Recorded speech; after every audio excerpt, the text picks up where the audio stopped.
acting foolish. Try to get them funds up, killing the mic just like I ran the jewels in. Y'all gonna get done up front and on that kid with an attitude, but you can't really blame this motherfucker. It's what he had to do. I'm about that cash flipping, I'm getting it on and off the market. Not about that VIP, not me, not never been a fan of carpets. All about that RIP for all of my Jesus gone departed. All about that finish what I started, I'm about that. Top down like you're not ready. We ride, we about that. So high we see the whole city. We own the night. Down like you're not ready. We ride, we about that. So high we see the whole city. We own the night. Know that I'm about it. Want a man I can bring the drama, but it ain't by chance I'm fucking rapping. You don't really want a problem. Made a little cash in the back end, but still rapping like I'm starving. Yeah, y'all gotta ask who the man is. Hope I'm gonna be like, beg your pardon. I'm about that. Top down like you're not ready. We ride, we about that. So high we see the whole city. We own the night. Down like you're not ready. We ride, about that.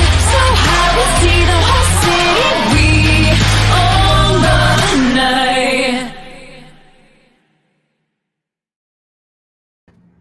And what's up, everybody? Welcome to a Monday edition here, July 20th of the YSN Power Hour, and I'm joined by quite a few of my friends. Almost a full boat today, boys. Anthony Hartwig in the G. Burbick Farm Studios in the back. We got Billy Hartwig, or Billy, son of a gun, I've already screwed this thing up. Billy Mack is on the corner with his Astro gear. And we got Tristan, who's got some Steeler gear on today. Resident golfer extraordinaire, Mr. Jamie Thompson. We'll get to the golfing in just a little bit. Then you got the Q-Dog over in the corner somewhere, chilling and just trying to stay away from the Potesta virus. And the late addition to the roster, chilling backstage in the green room, was Mr. Eric Bailey. Boys, how are we doing today on this beautiful Monday in Northeast Ohio? Doing good. Love it. Love hearing it. Billy Mack, how you feeling? Sorry I screwed up your intro. Well, I don't know. I feel a little hurt right now. I feel good, though. Are you hurt? You on the come up? You all right? I'm on the come up. Oh, you're on the come up, my dude. All right, guys, we got a lot to talk about, but we got to get to this first. It is, and for all of us who have significant others, it is National Get Out of the Doghouse Day. For this, I want to know, what is the kind of worst spot you've been in that you've been in the doghouse? And did you get out, and how'd you get out? Let's start with, well, you're just celebrating a one-year anniversary, Mr. Mack. Let's talk about your get out of the doghouse moment. I don't ever remember being in the doghouse. She'd probably say otherwise, but yeah, I really don't. I just kind of, nothing really affects me. It doesn't bother me. Have you ever been in the doghouse with your folks at all? With my folks, well, I was a teenager once, so I've done some dumb things back then. And usually with them, it's usually time. Time cures everything. So no matter how deep you're in that doghouse, just remember, time heals everything. And I guess most importantly, since we're a sports show, what is the deepest you've been in the doghouse with a coach? Oh, so we were playing Lisbon. I was in high school. I flew out to maybe the shortstop or pitcher, and I was so pissed. This kid, it was such a dirty play. The kid had his foot on the bag. I spiked his foot. He went down hard. My coach told me to sit on the bug. I didn't see the field for like a week. Mind you, I'm one of our best pitchers on our team, and he's like, "No, you're not playing. You just sit there and enjoy life." You cleated a guy, man. You killed a guy. Brick killed a guy. Yep. Unbelievable. Oh, yeah. Tristan, you've been in the doghouse a few times. Talk about the deepest you've been in a coach's doghouse.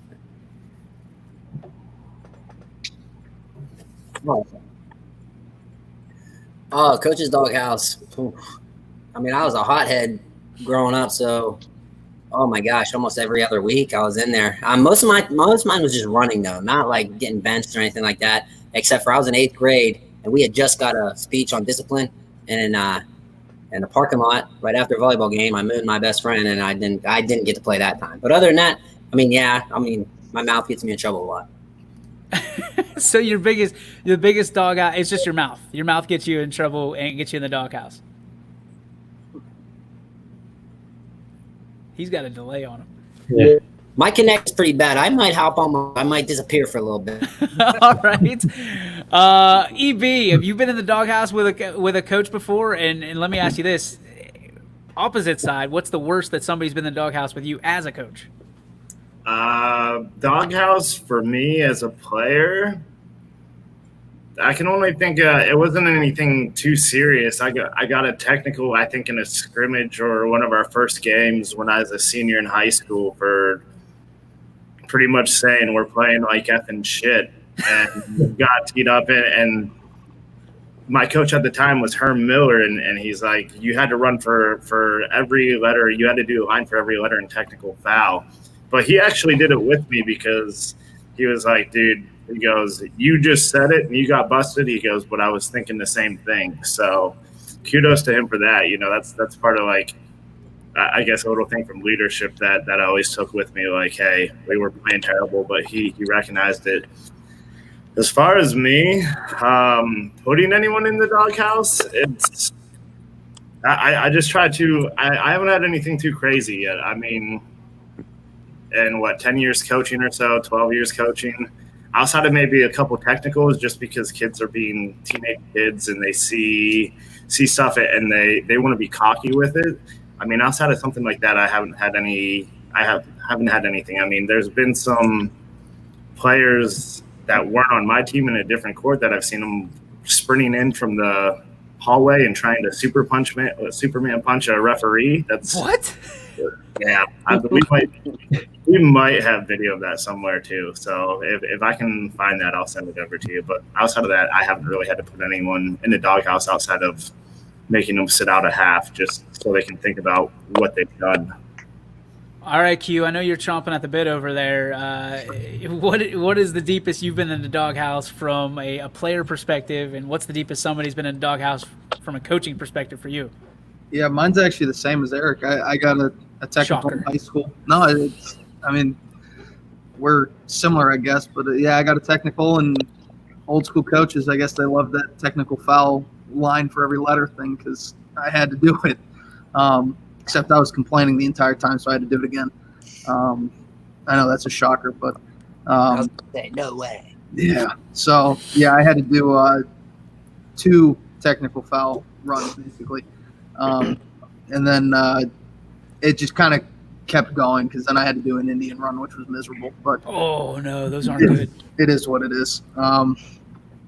But when you're alone on the Indian run, you have to do it with a ball above your head because there's no one to pass you, basically. Because usually you start like in the back and you run in front of them, and that's kind of how you do it. So I had to run the football field lines with a ball above my head, which was miserable.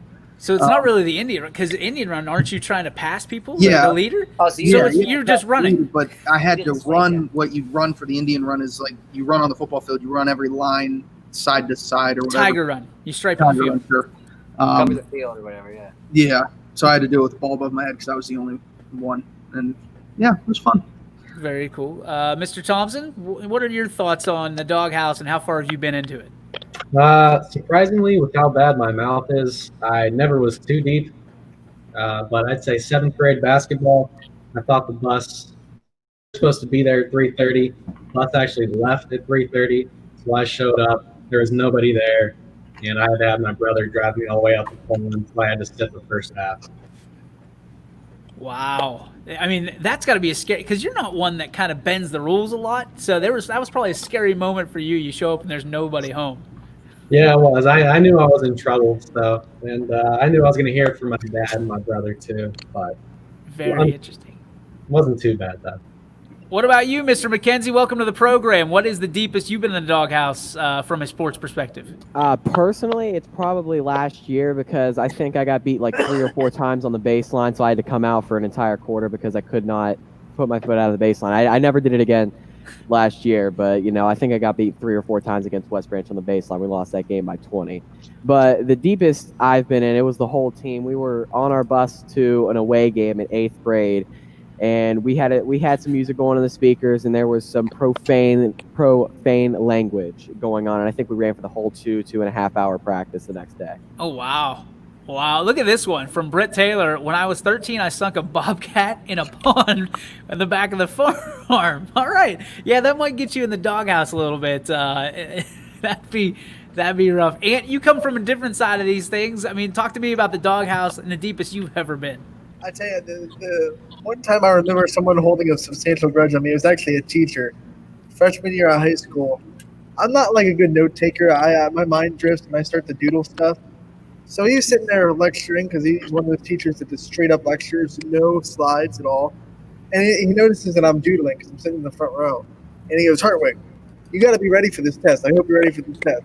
And I must have like grew a pair in an instant because I was like, what did I get on the last test? Because I got an F. Oh, He didn't like that. And for the next couple weeks until the next test, he made sure that every question I had to answer it. And if I didn't get it right, he called me out on it. So yeah, I was in the doghouse with the teacher for about 2 weeks until the next test. So Twiggy got a little mouth on him at the end of the day. All right, I see it. Oh, my mom chiming in. She says, DJ, how about you? Well, I don't know if I've told this story before. My coach put me in the doghouse because we were playing a last game against Lisbon, and I threw down the old number 1, but not with the right finger, which typically meant you plunk the guy. And naturally, it took 3 pitches. My best friend, who ended up being the best man in my wedding, took 3 pitches for him to hit the guy. He got a warning, I got a warning, and then he finally hit the guy on the 3rd and just kept saying, it slipped, like, so he didn't get kicked out of the game, and neither did I. But I was deep. I wasn't allowed to call the pitches the rest of the game. Coach Troy Burdine, if anybody knows him, wasn't too happy with me at the time. But after the game was over, came up with me, while I still had hair, he gave me a little rub on the head and said, that's how you stick up for your teammates. So one of the greatest coaches I've ever had, one of the greatest people I know, but kind of was tough love at the moment when everybody else was kind of looking the other way, said that I would have done the same thing. So very similar to some of your stories out there. So that's the deepest that we've been in the doghouse, and we would like to say happy National Doghouse Day to everybody out there. But we also want to talk about some sports, guys, and there is some sports to talk about. Billy Mack actually giving me the heads up on this. This is late breaking news. Actually, was it Ian Rappaport reporting this on Twitter? California is moving, now get this, fall and winter sports to the spring, while keeping spring sports in the spring. So this is the first domino that we've seen like this, guys. Very interesting because it's not just fall but winter as well. So all sports now will be played in the spring. Is there a pro to this, or do you just see the cons all over the board? Anthony, we'll start with you. California might be one of the only states that can kind of get away with this because they can play their baseball or softball in February or whenever they want to, really. So they have with their weather, they have the ability to kind of move their schedule around a little bit. But that's still fitting a lot of sports in a small area of time. I don't know how everyone's going to do that. I mean, you're playing basketball and baseball, softball, volleyball, football, soccer, all that within January to June. It's a lot of things to fit in, and multiple sport athletes are going to have a lot of trouble picking one.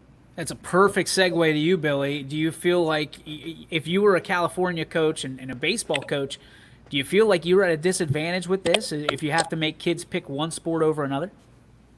No, I'm looking at the championship dates, right? State championship dates for all their California stuff. Yep. So if you look at football, we'll use the big three, right? So football, their state championship is April 17th, of 2021.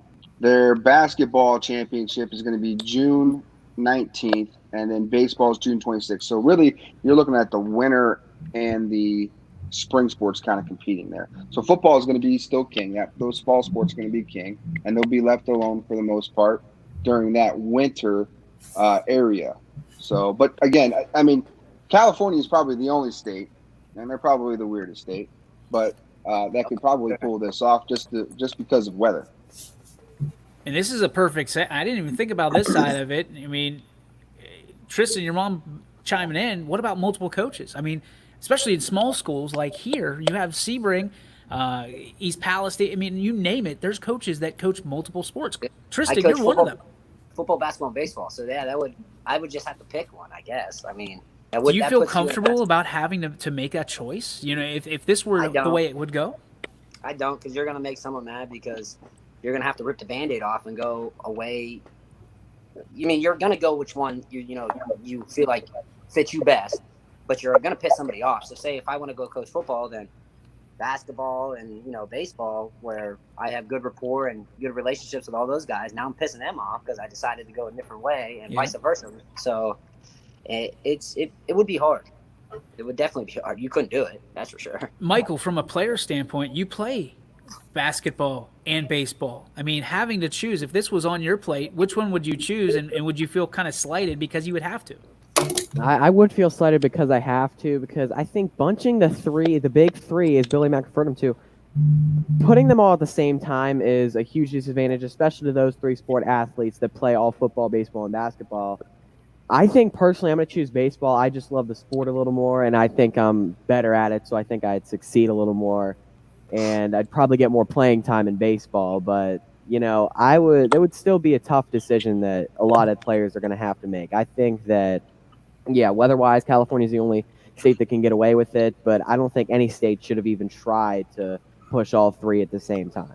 EB, when you look at this, having to recruit in your own hallway, right, to be able to play the sport that you love, being a basketball coach, basketball fan, I mean, is it a fair situation for a coach to be able to say, hey, you want to play basketball over baseball, even though it's, your best friends might be playing that sport, and having to have them pick up? What is I guess we're running from COVID, but what is the pros to having these sports compete against each other in that particular time frame? I'm not sure if you'll run into too many problems. Just from a small stint of living in California for like 6 months years ago, I think you have a lot more one sport athletes out there because you have bigger schools. Okay. So, and their jurisdictions kind of fall a little bit different than OHSAA. They kind of, like someone said, California is just weird. Like they do their own thing. So you don't have weather as a problem. Yeah, they're about to fall off the anyways. Yeah. So, I mean, I don't think. I think if it would happen in Ohio, there'd just be a bunch of turmoil because, like, if I had to go recruit, we'll say at Salem, recruit our girls like against cross country and soccer, I think you just push a lot of people away if it's around here, because around here everyone's going to pick football. Ohio is just a huge football state. California per capita is a big football state, but that's just because they have buku people. So, but I think out there you get a lot more. You get bigger schools, so you get a lot more one sport athletes. Now, that's not saying that they don't have small schools, but obviously something like that, I'm sure they're going to have to set up to where football plays Friday. I'm not sure what you do like basketball or how you pick and choose or how you allow that, but I think you kind of set kids up for failure if you do that as far as injuries go, and you just spread them too thin. So, I mean, in the gist of things, if it's a lot of one sport athletes, it probably works. But when you get into the smaller schools, I guess it's the new trial by fire and see what works. I guess this leads us to kind of a break-off question, James. When you're looking at, does this model work under the OHSAA or under what we have in Ohio? Yes or no?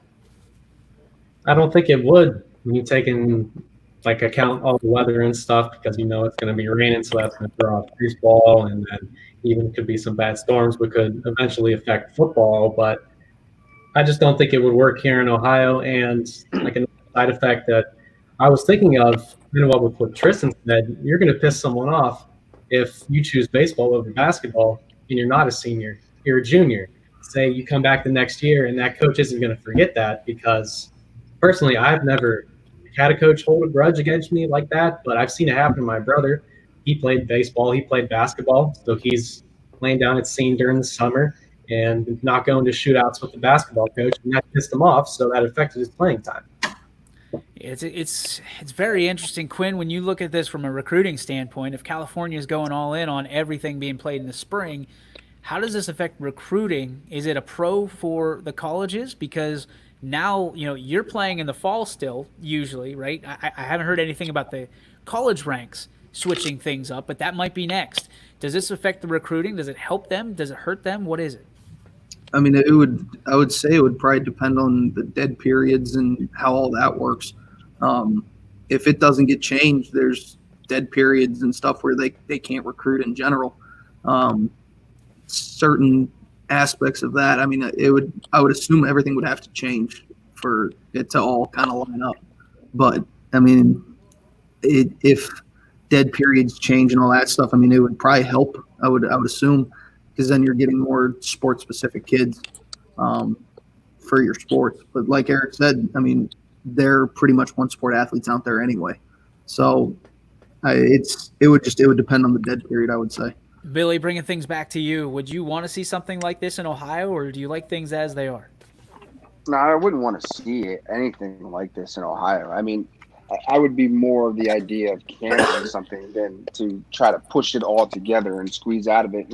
You're still going to end up, programs are going to end up canceling because they're not going to have enough numbers.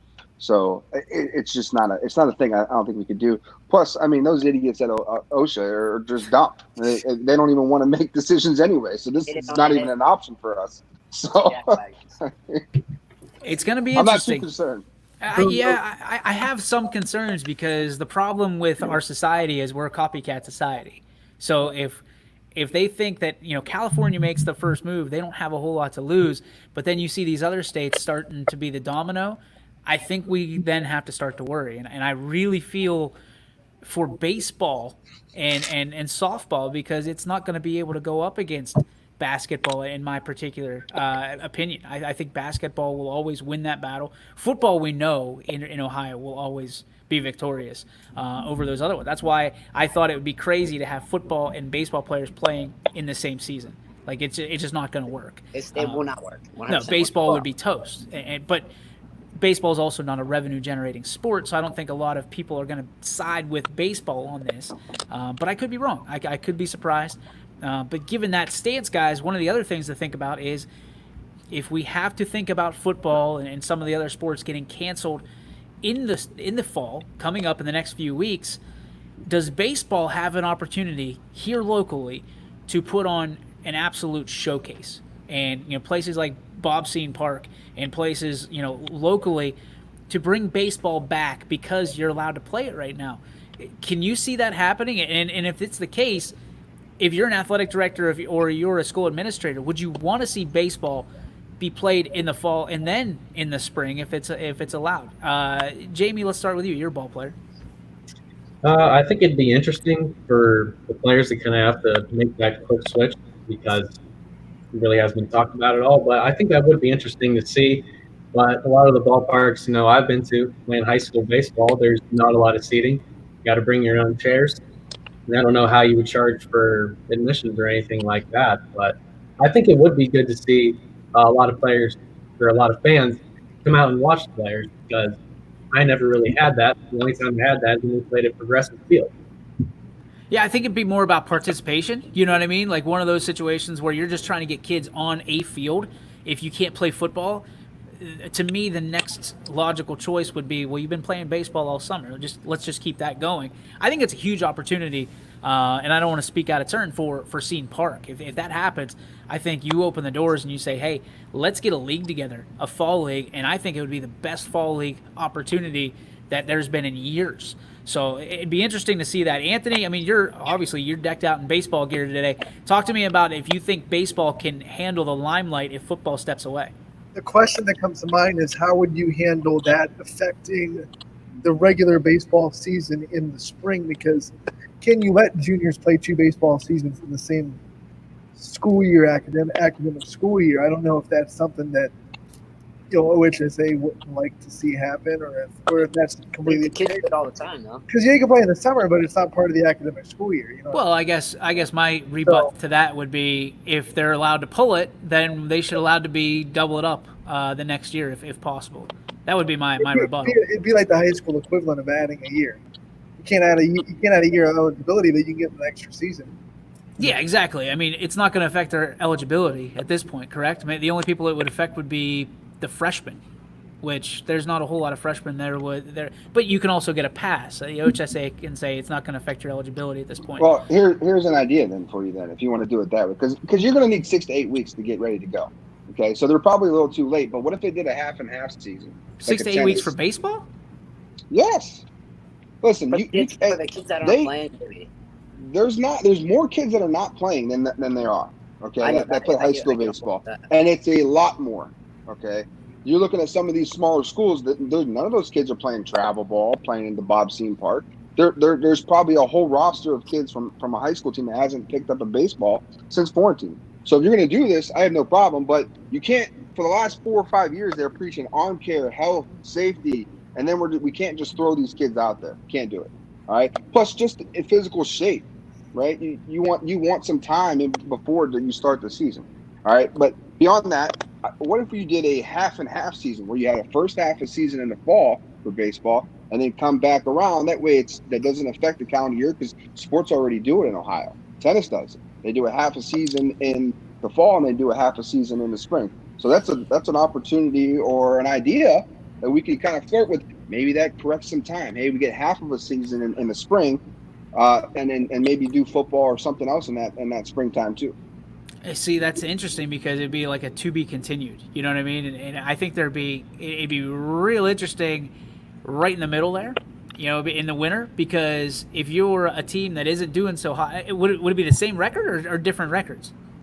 Well, you could do it a couple different ways. You could do a first half champion, second half champion like they do in the minor leagues, or you could do a continuation of where you picked up, where you left off. I mean, I'm all for it. At the end of the day, for me, if we're playing baseball, I'm happy, especially if they're going to tell us we can't play. My biggest fear is they're going to come out August 1st and they're going to go like this, right? And then everybody's going to be left, holding the bag because they've been trading for this, and they're going to say we've been promised this, and if we did that, if we wore the mask, we do. That's my biggest fear for this situation. Your biggest problem is there's no plan B. It's all A. That's it. That's the issue, right? Because when they go thumbs down on, or if they go thumbs down on the remaining sports that haven't been approved, guys, when you look at this, baseball and softball are still approved sports, but they're for the spring. So the easiest transfer would be, okay, we're going to just keep baseball and softball going. To your point, I understand not everybody's had the ability to jump on a team, but usually, and I say this with all due respect, anybody that wants to play baseball or softball is playing right now in some capacity. Like, if your team, they have multiple leagues, community ball, all that stuff. If you want to play, the opportunity is there. Now, I understand it if there's nobody close to you, but there's a lot of baseball and softball going on right now.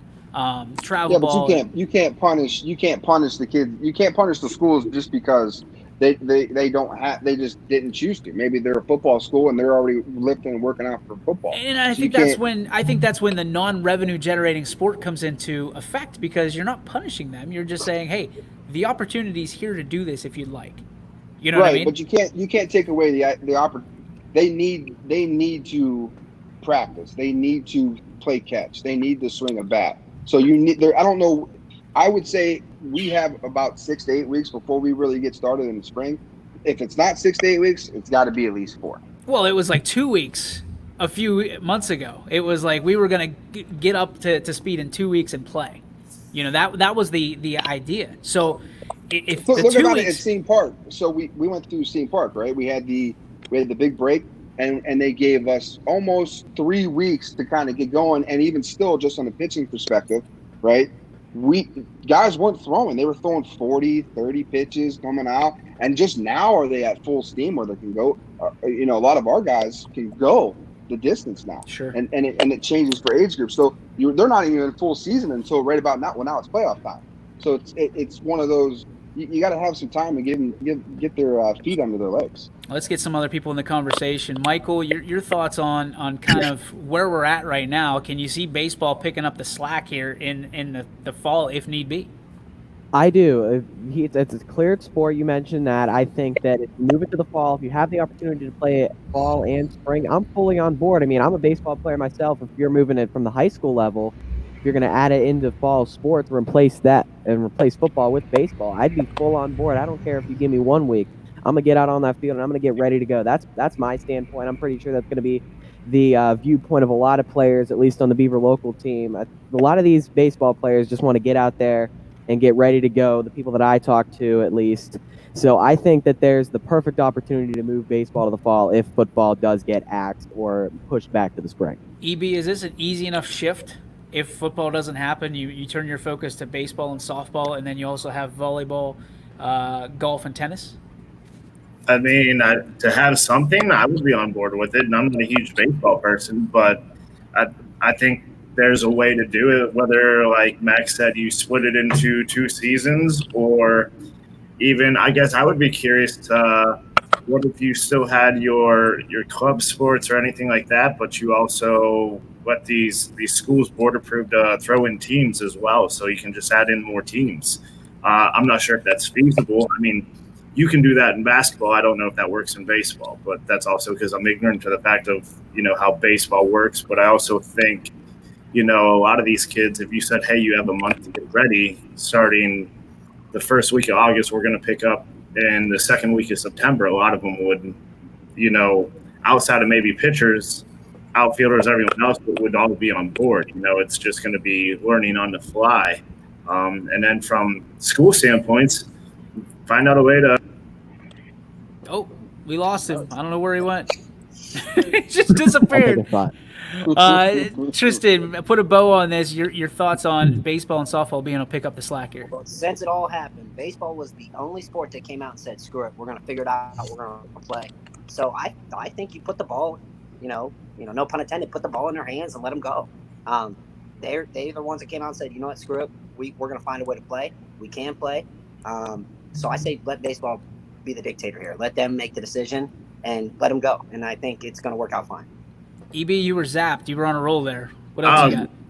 I was just going to say, find out a way for these schools to monetize it so you get some revenue coming in, whether you have to block off a section to charge for admission. I know a lot of these places are in parks, but I mean, there's got to be a way that you can figure it out one way or another, or, put in certain league dues to where, these dues have to be paid, and it's whatever, so much money, and figure out what it would have been like per game or something like that, and find out to generate some revenue. I mean, we always say schools are businesses, so are athletic departments, so bring something in if you can. But that's really all I had.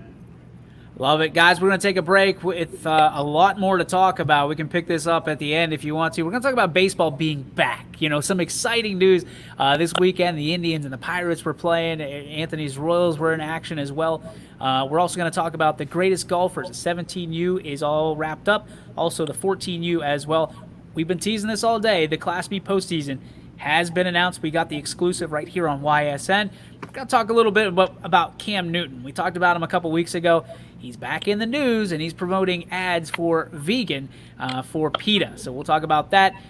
The Blue Jays looking to play. They were kicked out of Toronto this year. They don't want to have baseball in Toronto. Looking to play at PNC Park. If you were an owner or a general manager, would you let the Blue Jays from the motherland up in Canada, would you let them come down and play in your park? Yes, no, and why? We're also going to talk about the question of the day, which is, what is your walkout music or walk-up music, depending on which avenue you come from? If you were a baseball player, what would it be and why? And all that, as well as the G. Burbick Farms, What's Your Beef? We'll be back in 2 minutes with more of the YSN Power Hour. 21 Good evening, News. and thank you for joining us. Let's get right to our top More story experienced tonight. Reporters. A new Wilmington restaurant. GM Lordstown. Telling more local stories. We'll look at Baby efforts boy to is curb recovering from a broken. Around our Good valley. afternoon. We are here in Youngstown, right up. Because you expect. It's important for everyone. No place like home. More local news. In Mercer County Court. They become life-threatening. 21 News is our valley's #1 local news. Welcome home to a home made homier with Baird Brothers Fine Hardwoods. Inspiration starts at BairdBrothers.com and is turned into reality when high-quality hardwoods are delivered right to your home. Baird Brothers has the latest design trends, shiplap and skinny lap interior siding, antique oak rustic flooring, and, well, you'll find them all at BairdBrothers.com. Ordered easily, delivered conveniently, enjoyed comfortably. Hello, I'm Greg Burbick with G. Burbick Farms. For the last 100 years, my family has farmed in the Columbiana and Mahoning counties. I began raising cattle in 1996 with the goal of providing a better product for you and your family on the dinner table. Our grass-fed and grain-supplemented Black Angus beef are raised with no hormones, steroids, or antibiotics. We're known for our hometown-friendly service and incredible tasting products. We're locally owned and have customers across the tri-state area. Our products go from our farm to your family. Stop by our farm on New Buffalo Road or visit us on the web at gburbickfarms.com. Don't forget to like us on Facebook. G. Burbick Farms, it just tastes better.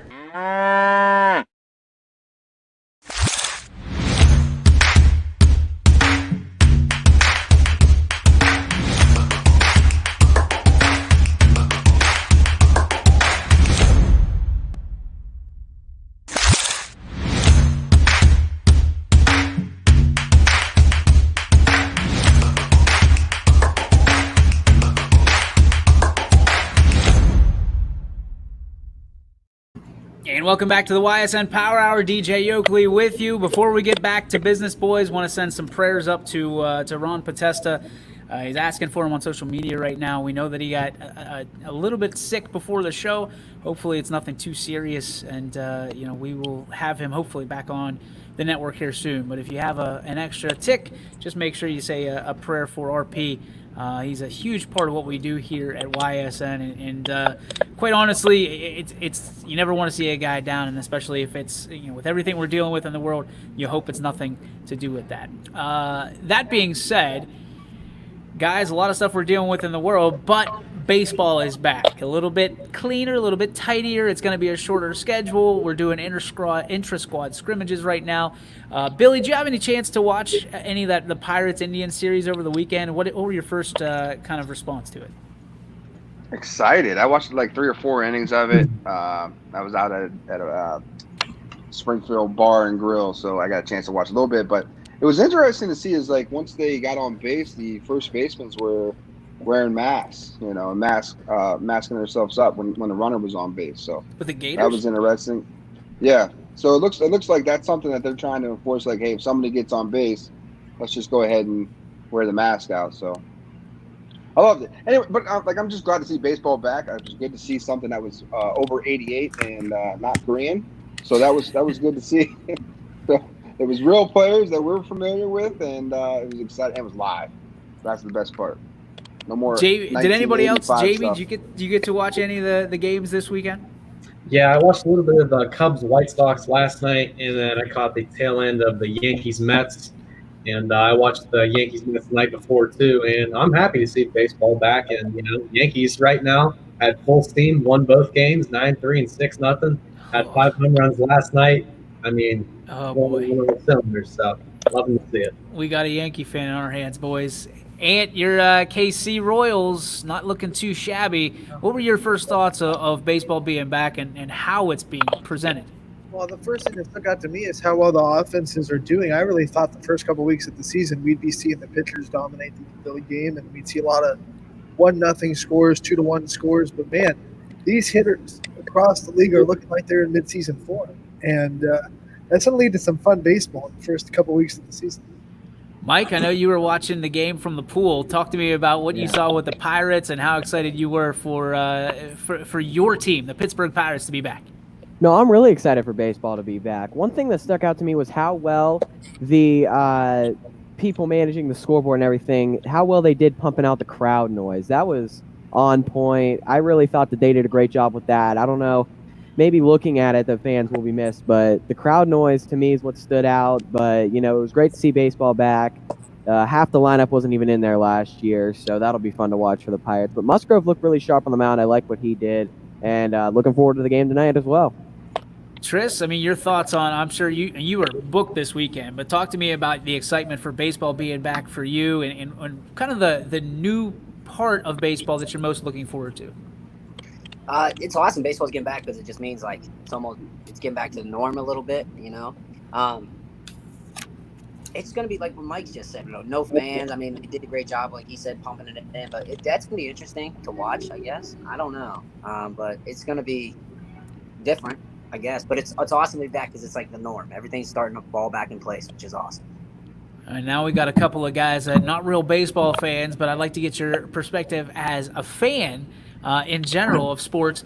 EB, when you look at baseball where it's at now, everybody has seen the social justice side of this being taking a knee. And I don't know if you were able to catch what baseball did over the weekend, but it was a hand over the heart, and you had, kind of around the arm and neck, so to speak, of the brotherhood that is your teammates.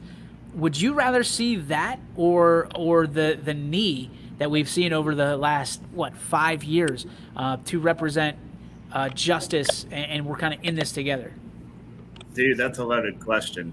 I mean, depending how you answer that, I mean, you're gonna get a lot of hate mail or a lot of praise. So I'm gonna kind of leave it alone as to whatever those players decide is best for them. Sure. Go for it. I mean, because I appreciate that. I understand the knee and everything, and some people get caught up in when it is or whatever it is. So whatever those players decide, and as long as it's I guess unified ordeal, and that's what they feel is best, go with it. I mean, whether it's to the knee, whether it's a hand over the heart and arm around the shoulder, whatever it is to bring it to light and I guess make something of it, whatever they need to do. That's do what you got to do. To not get into any political or real life issues to really offend anyone. Like, hey, if that's what works for them, then I'm all for it. So that's where I'm at on it, really. Well done on the tap dancing. I can appreciate that opinion for sure. Quinn, we'll avoid that because it doesn't sound like anybody wants to touch this with a 10-foot pole. Sorry, EB. It's Quinn, when you look at baseball, is there something, because you're not a real baseball fan, is there something that baseball could do to bring to the game that would get your buy-in? No, not for me. I'm not going to watch it. It's too long. It's too boring for me. I'm not going to watch it. As for just in general, I mean, like, it's good that baseball's back, I guess, because something's back. So I guess that's kind of exciting. And I'll have you know, I watched about 12 seconds of baseball this week. So that's 12 seconds more than I did last year. Well, that's 12 seconds. You actually did something. So we're all excited for you in that capacity. Thank you very much for your support of life and society. Go baseball. Go baseball. Guys, we have the Greatest Golfer, which is a really, really cool event. Proudly partnered with Joe Dickey Electric as well as WFMJ. They have some sponsors on their own. This is really, really cool. And I know that we've got some golfers among us. We have, let me make sure that I have the names right because I want to make sure I don't botch this completely.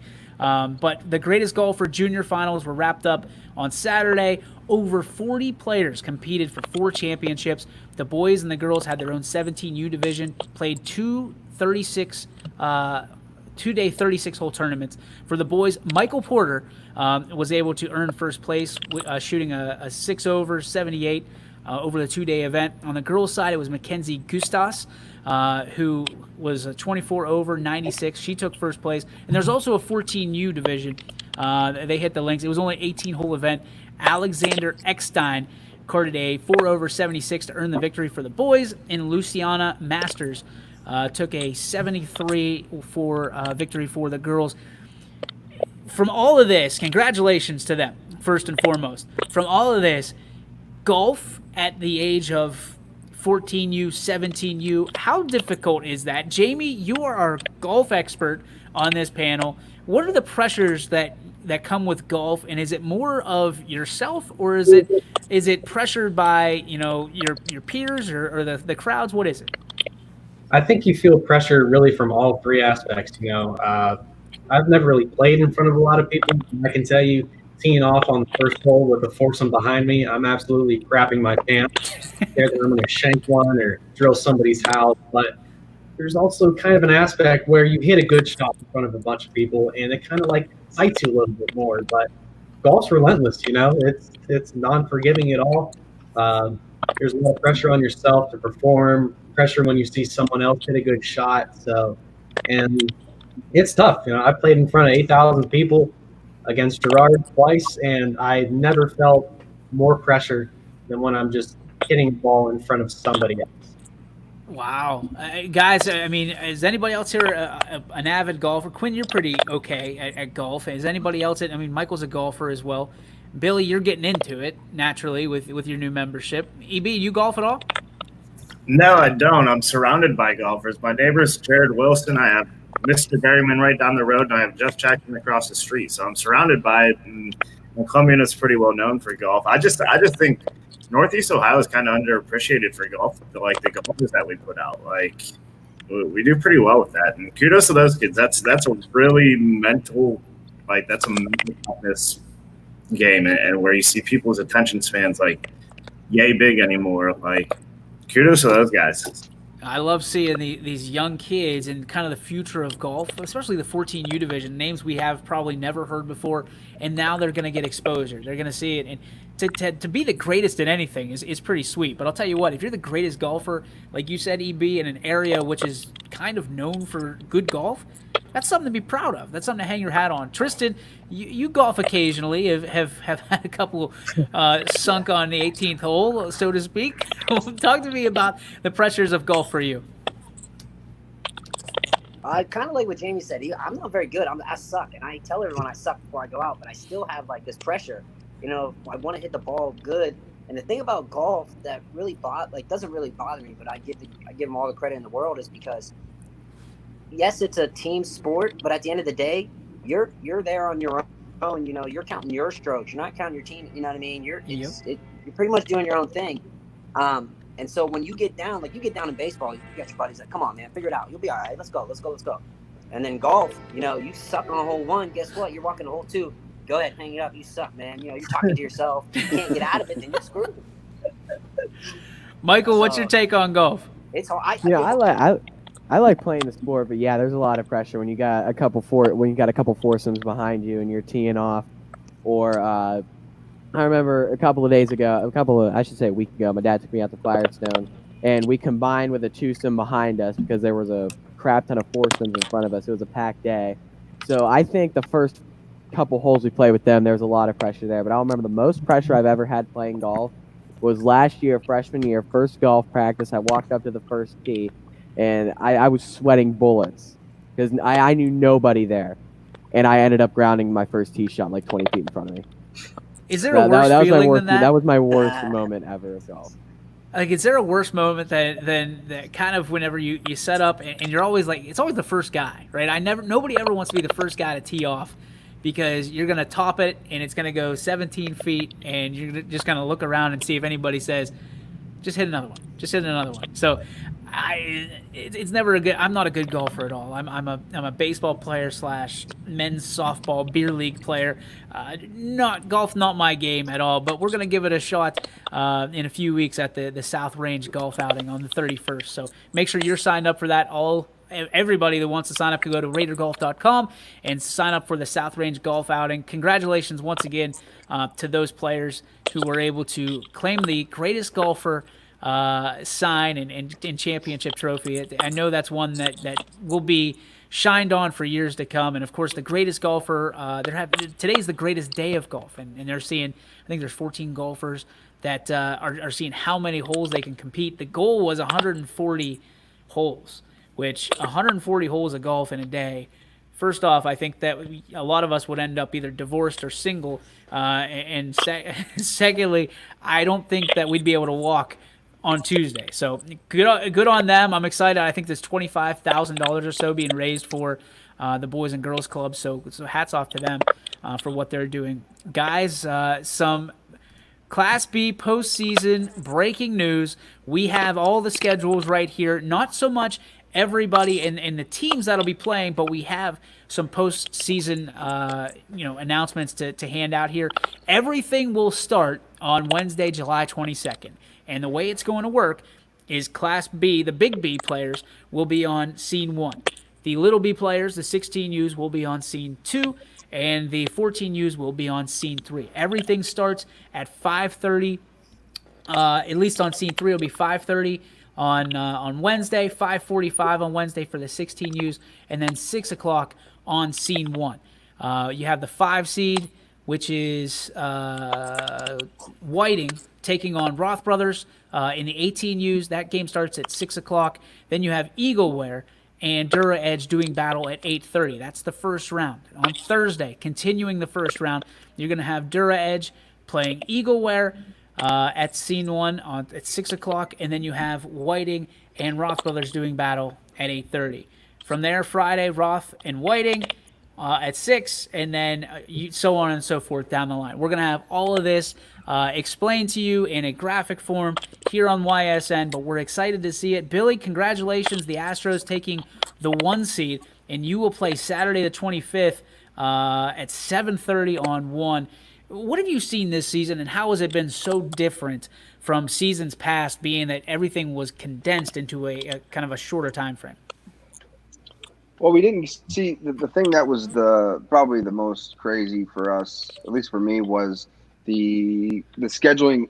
We're so used to playing Monday, Wednesday, Friday, Saturday, 2 on Sunday. So that changed this year. So like for the last 2 weeks, we played on like a Monday and then didn't come around till Saturday. So we had this big gap. So we would have to take that opportunity to go play in tournament ball. So we were kind of like a mixture between a tournament ball team and then a Class B team. Yeah. So that was, we ended up playing, I think we played a little over 50 games this year to this point, somewhere near that mark. So, which is pretty impressive if you think about it. Yeah. I mean, well, you just got to look. You just got to go out there and look. And with Pletch has, it seems like Pletch has all the time in the world. He does not.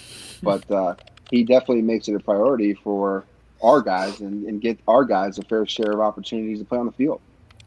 So we are excited. I mean, congratulations again to you and your staff for clinching that 1 seed. I think the Astros went 1 seed clear across the board from 18 down to 14. Congrats to Steve Leslie as well, and then Scott Work for the regular season championships. And best of luck in the playoffs to all teams and all competitors on Class B. And you can find all the games right here on your sports network. We are so proud to be able to tout that, and honestly, it's going to be a fun postseason because there's a lot on the line, and a lot of teams feel like they can win this in this short season setup. So we're going to see the best of the best stand out here on YSN, all kicking off on Wednesday at 5:30. Guys, also back in the news, our boy Cam Newton, the QB1 up in New England, now promoting a vegan ad for PETA.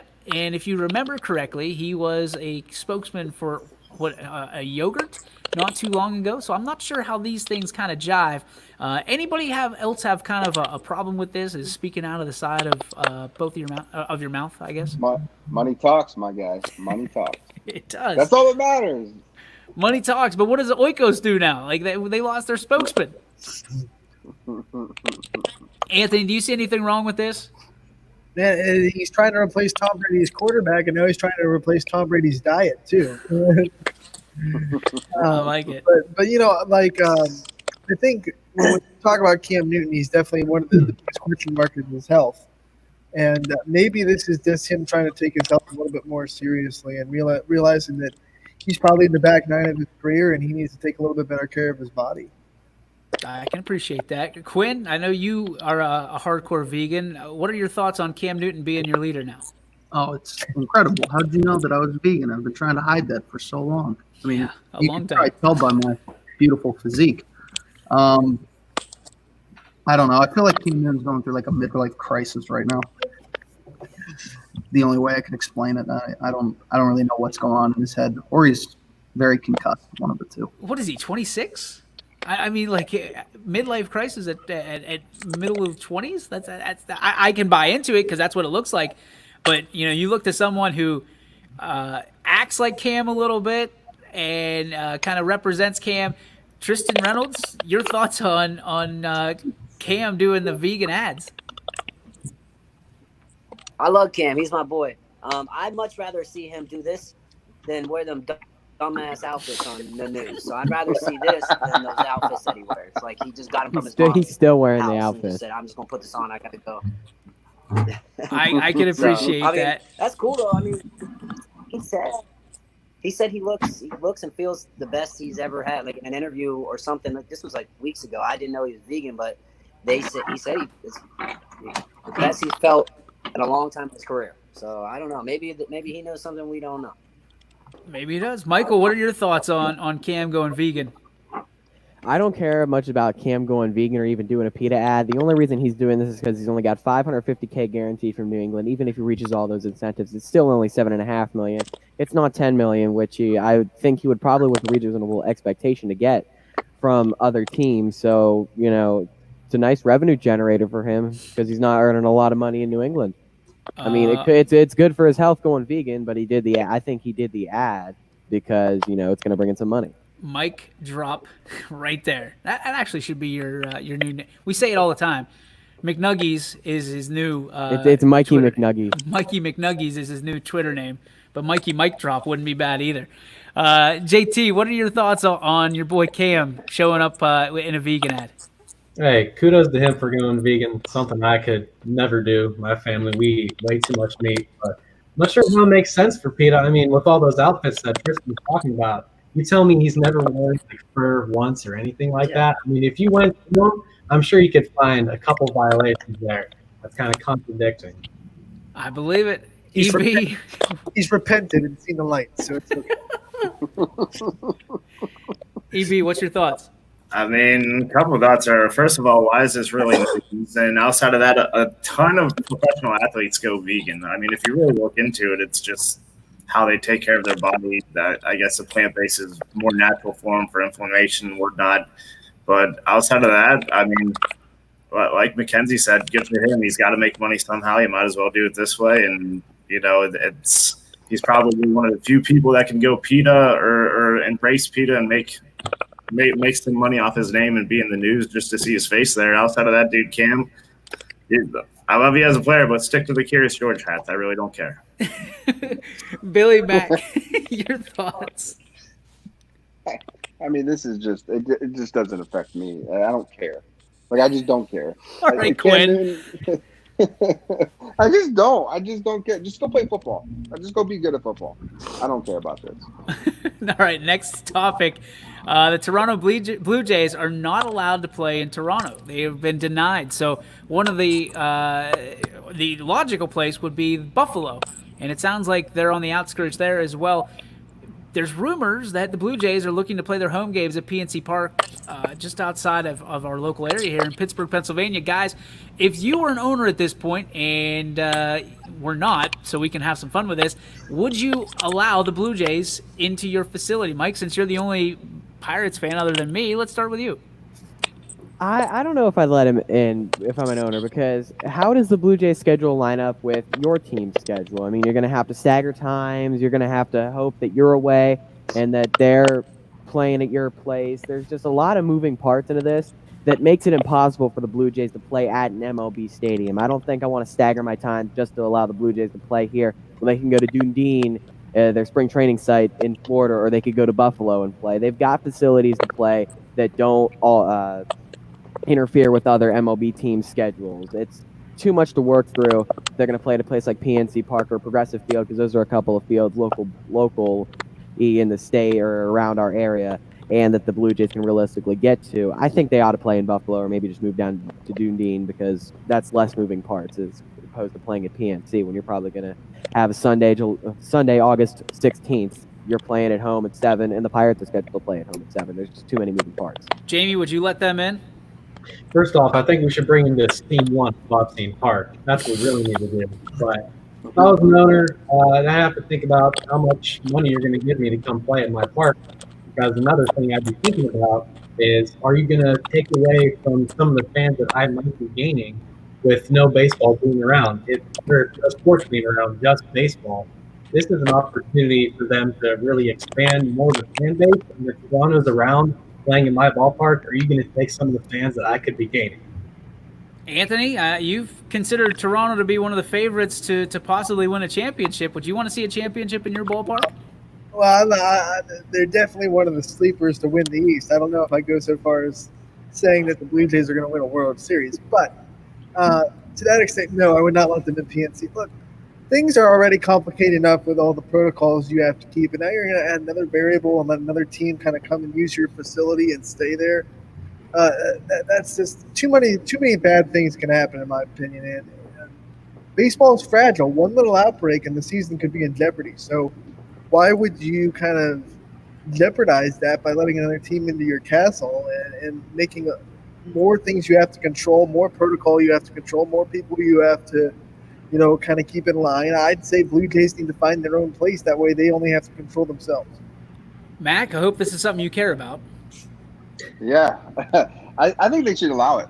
I really do. And I would say the same thing if it was in Cleveland. It's not just the Pittsburgh thing, and I don't have any negative things to really say about it. I mean, you can use all the protocol you want. I think it's just good for the game. I think it just goes to show you, hey, we're in this all together, baby. So this really kind of puts it down. It kind of really puts it in the perspective of like, hey, if we're in this together, then it's okay for any team to sacrifice. And I think somebody will jump on that and say, yeah, we'll help you. We'll let you in. Q, EB, you guys lived through this in Indianapolis about a week ago. Talk to me about if you would let a team from Canada come and play at your ballpark.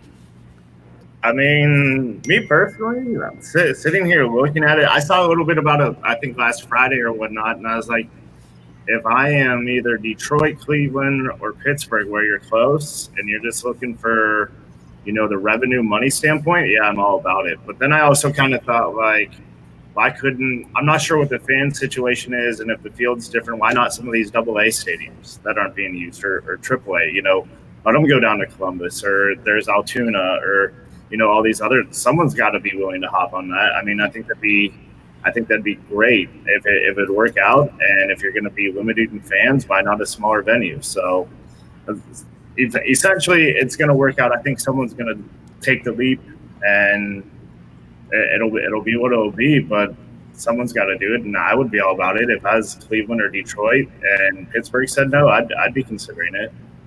Q? Yeah, I mean, there's a couple things I would look at. I mean, I'd look at being an owner of another stadium. Would be like, how much are you going to give me and all that stuff. Like, what's the benefit to me opening the doors to you to let you in? Because, I mean, at the end of the day, it's not my fault you got kicked out of Canada, basically. That's not my fault. So it's all about return. Like, what am I getting out of it? And then if I was the Blue Jays, honestly, I'd look into it like how many of my fans are outside of Canada, like outside of the Toronto area. How big is my fan base going to be? And like Eric said, start looking at other options to where it's not going to cost a lot to go play at. And I mean, there's a nice little field in Niles, Ohio that can probably support a Toronto Blue Jays organization that doesn't have a whole lot of fans. Great take. I don't know if you guys saw it, but Tristan chiming in saying he got a bad connection and blaming it all on Cam Newton. So way to go, Cam. You go vegan and you kill Tristan's internet. Guys, a couple more topics. I know we're in overtime here, but when you look at it, the question of the day is walk-up music. So what would your walk-up music be if you were going to be a major leaguer, and why? We'll start with Anthony. Let's just go down the line. Oh, gosh. They See Me Rolling.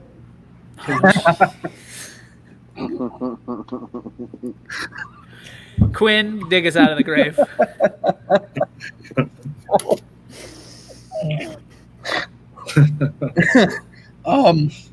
Wow, I don't know how to follow that.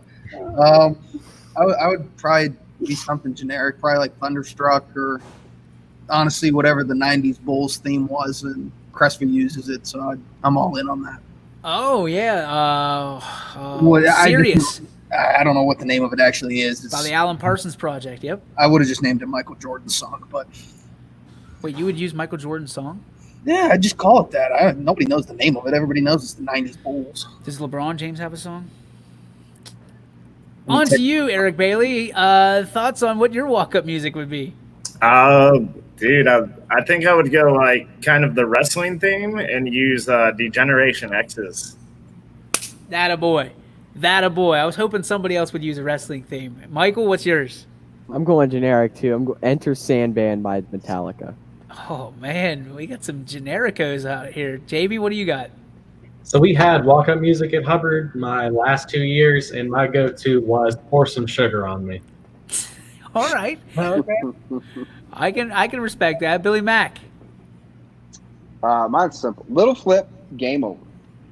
Oh, listen to you. Mine would be, I think it's Billy Squire and The Stroke. So that was my walkout music in college. Because my good friend and roommate called me Strokely, DJ Strokely, for all the hits. So we'll keep the stroke. Guys, it's now time to air our grievances here on the G. Burbick Farms. What's your beef? Let's spin it backwards. Billy Mack, what do you got? Oh, you leading with me? I have everything's good for me, man. We're first seed in the playoffs. My beef is we don't start today. I respect that. Hey, why we have a second? Billy Mack is down there holding up the box here.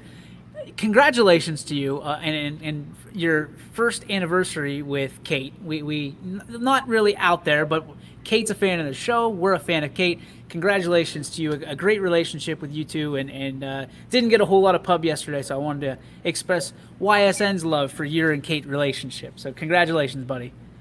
Appreciate you. Did you have a good dinner? Great dinner. Springfield Bar and Grill. There you go. So that's where you went. Okay, gotcha. All right, Jamie, what is your beef? My beef today, it's not even sports related. I was supposed to head up to Geneva later, go to Eddie's Grill, grab a couple hot dogs, but they're only open on Friday, Saturday, Sunday. So I'm screwed and I don't know what I'm going to do. Yes, that is a perfect G. Burbick Farm. What's your beef? Michael, what do you have? I'm going with the Canadian government. They're going to kick the Blue Jays out of Canada. Yet, if I'm not mistaken, they're going to have 12 teams in a hub city for the hockey playoffs. It seems a little hypocritical. Are they really? I thought we were not going to see anything. That's what I had thought. My dad told me that. I read up on it a little bit, that they were going to use Toronto as a possible hub city. They're considering that, but they're going to be kicking the Toronto Blue Jays to the curb. So you're going after the Canadian government. I'm going after the Canadian government. Love it. That's a little hypocritical to me. Mikey McPatriot. EB, what do you have? My beef is going to revert back to AAU this weekend. Kids who do not pick up their water bottle and they leave it under the bench when the trash can is right next to it. That is a prime coach beef right there. Q, what do you got? And if you say I'm doing the same as EB, you're fired. No, mine has nothing to do with water bottles. No, mine is outside of sports as well. Sitting here watching people at this little fork in the road reminded me of how bad drivers are. And I have a very strong hatred of everybody who parks next to me in the Walmart parking lot when I park a quarter mile away from the doors on purpose. There's nobody around me. I like to basically park away from everyone so my car doesn't get hit, and I always come out to somebody who decides to park right next to me. Because you have a red Mustang. Yeah, it irritates me. I'm going to get so far away on it for a reason. Stay away. Hey, Anthony, what do you have? You all know how big I am on women's sports. WNBA, they have the like every sport, they have the opt-out thing. If you have a medical issue, you can file to get opted out. And Elena Deladon, who is the reigning MVP, has Lyme disease. Went to file to get opted out, and they got denied. And I think it was just because she's the MVP, and they don't want to lose the MVP. So, I mean, when you have someone that has a legitimate disease, they want to opt out of the playing. You have to respect that. So, my beef is with the WNBA for setting up that protocol and then not following it. My beef, brought to you by G. Burbick Farms, is with the McDonald's cheeseburger being underprepared. So, on every cheeseburger, there is the bun, a hamburger, cheese, ketchup, mustard, and 2 pickles at McDonald's. I can't tell you the last time that I got 2 pickles on my sandwich, and it's driving me bonkers. Because if you watch the Michael Keaton, was it The Founder? It's all, the entire McDonald's cheeseburger is founded on 2 pickles. If I'm supposed to get 2 pickles on a sandwich, I really, and I know this is super petty, so don't get me wrong. I know where I'm coming from. 2 pickles! 2 pickles! That's all. That's going to do it for our show today, guys. Thank you guys for being a part. I got really intense right there. I want pickles on my sandwich. That's it. Someday I'll tell you the story about a guy that didn't want any pickles on his sandwich, and he got a sandwich handed to him out of the drive-thru, and he saw it. There's pickles on it, and he chucked it right back in and drove away. That's the kind of friends that I keep around. So, guys, that is going to do it for the YSN Power Hour for July 20th. We'll see you tomorrow 3 to 4 right here on YSN. Say bye.